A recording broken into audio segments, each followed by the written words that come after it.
I've always associated Capcom with quality, and in my mind, the pinnacle of what gaming could offer invariably fell on the shoulders of these guys, the Street Fighter and Mega Man series being fine examples of this. But Capcom made other games too, and this same quality treatment made the transition to their various platform games on the NES, one of them being Darkwing Duck. Within the first few seconds of playing this game, you may feel a familiar feeling creep up on you. Have I played this before? You might be asking yourself. Well, if you've played any of the Mega Man games, then it's safe to say that in a way you've already played Darkwing Duck before actually playing Darkwing Duck. So now if I watch an episode of Darkwing Duck, it's abundantly clear that while I might have thought that the show was edgier in terms of a Disney show back in the day as a kid, it is abundantly clear that Darkwing Duck is an absolute tool. He's such a dumbass, and the only takeaway I have here is that as much as a fucking moron that Darkwing Duck is, the bad guys in this show must be even worse, because he always beats them. So I think my tolerance for the show now has also diminished quite a bit. I do quite I like him more in the new DuckTales reboot, where they've been slowly introducing Darkwing Duck into the show. So it's highly likely that he's going to get his own spin-off show if he hasn't already. I wouldn't know. But yeah, man, what a tool. Rumoured to be running on a modified Mega Man 5 engine, Darkwing Duck contains all the ingredients for creating a fine platforming game. It looks and sounds great, and practically mirrors the gameplay mechanics of a Mega Man game, to the point where one is able to inch Darkwing along with Mega Man-like precision. But the similarities don't stop there. As you're presented with 3 stages to choose from, emphasis on choose, because you're able to select which stage to tackle first in the order of your choosing, and once you've cleared those 3, the game opens up with another 3.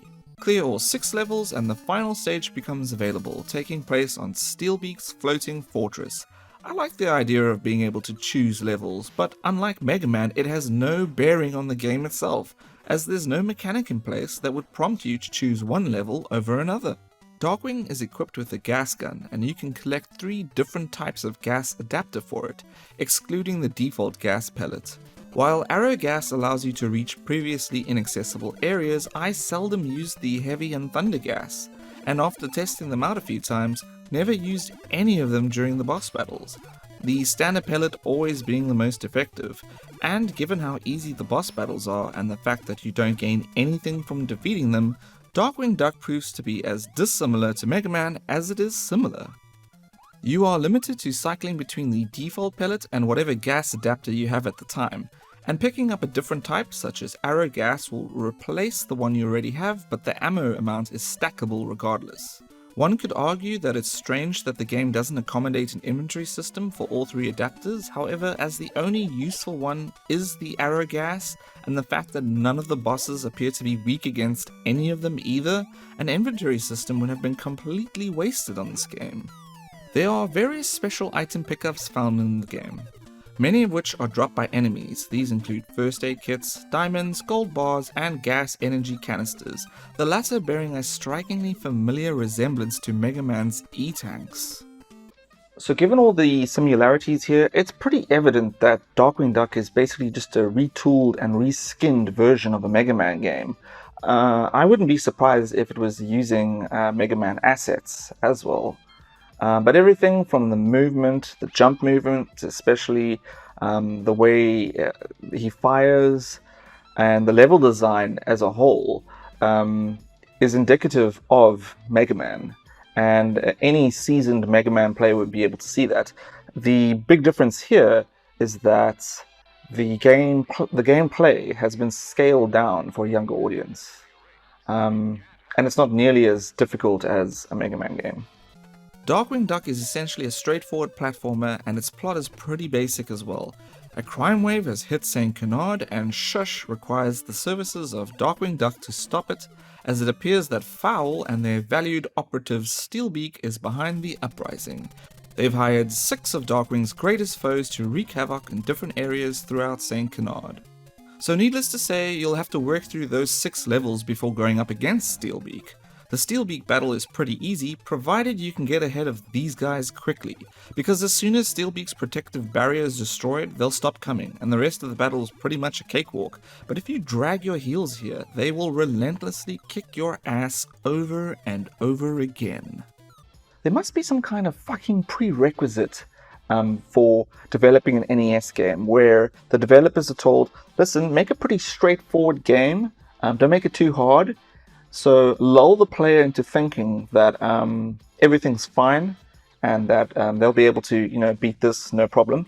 And then out of nowhere, they just hammer you with this shit like this, with these floating egg pods in this game, for example, where if you're not quick enough, they will just continuously beat the shit out of you, and you'll restart the level over and over again. And without save states, I can only imagine how fucking frustrating that must have been. Because I definitely do not want to ever do that again. Of course, the issues I've mentioned are observations I've made as an adult. As a kid, I always thought Darkwing Duck was one of the edgier Disney shows, so of course I like the game too. And it is a good, if somewhat flawed platformer. I say flawed, as the Mega Man blueprint it's based upon hasn't been used to its full potential. The level design is pretty solid as expected of Capcom. The large maps consist of typical platforming fare, and most, if not all, the levels will take you vertically too. And of course, there are plenty of wonderfully animated villains to contend with, as well as environmental hazards to overcome, such as this scenario, where you're required to jump from moving platforms to avoid spikes. There's even sections reminiscent of Mega Man 4's Brightman stage. But by far the coolest thing of all are these Terminator duck guys that, if you shoot them enough, will have their skin burn off to reveal a metal endoskeleton. Nice one, Capcom. Visually, Darkwing Duck is stellar. In true Capcom style, the graphics are well detailed, crisp, and take full advantage of the NES's color palette. And all the various little character animations are fantastic too. Expectantly, the music and sound effects echo this, as they are equally great, and just listen to that theme song.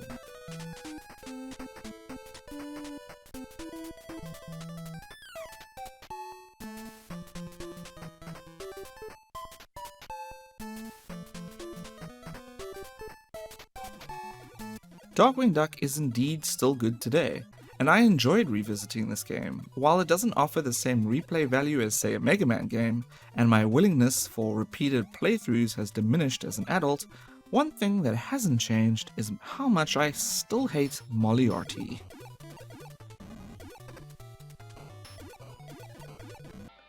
Man, that fucking mole. I hated him in the show as a kid, I hate him in the show now as an adult, and I fucking hate him in this fucking game as well. God.